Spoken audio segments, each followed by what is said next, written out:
All right, we'll leave it at that because we're moving on to a story we're also watching today in Brussels.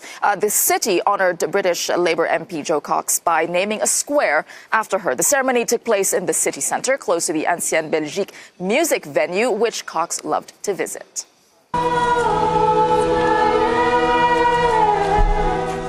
Many friends and colleagues gathered to remember the politician. The mayor called her love of Brussels remarkable. Cox worked at Parliament as an assistant to an MEP, and she was murdered in 2016 in June by a far-right extremist in the midst of the Brexit campaign.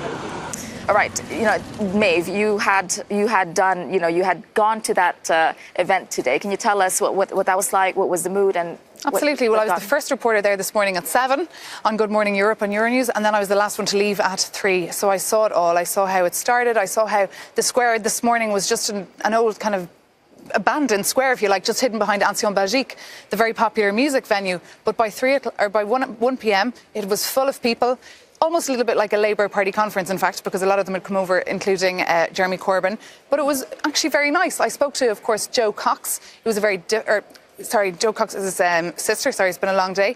And it's a very difficult day for her and for her parents, of course. But she was really happy that it was the friends of Jo Cox who came up with this idea to put this square in her honour in Brussels. All right, let's take a look at that clip that you did for us today. I miss Jo every day, in every single way, really. Just those little things like ringing up when you've got some news, finding out about the kids. Really simple stuff, I think, as anyone would probably miss someone so close to them.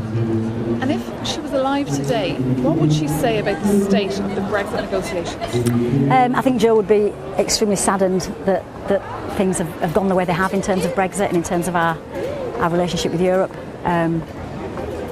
But equally, she would never give up hope, and she would want to keep working towards a solution as much as we possibly can.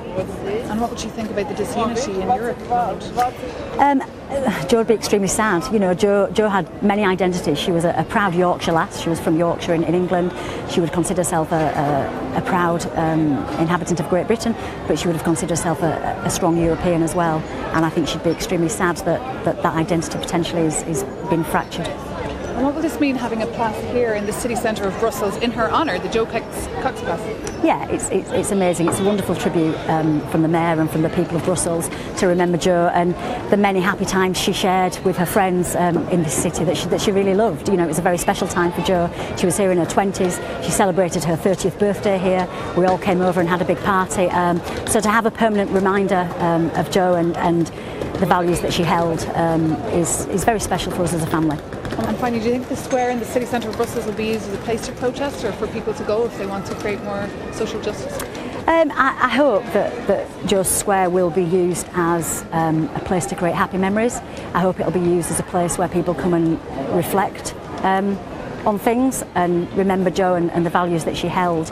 And come together in a positive way. It'd be really lovely to think of lots of very happy memories being created.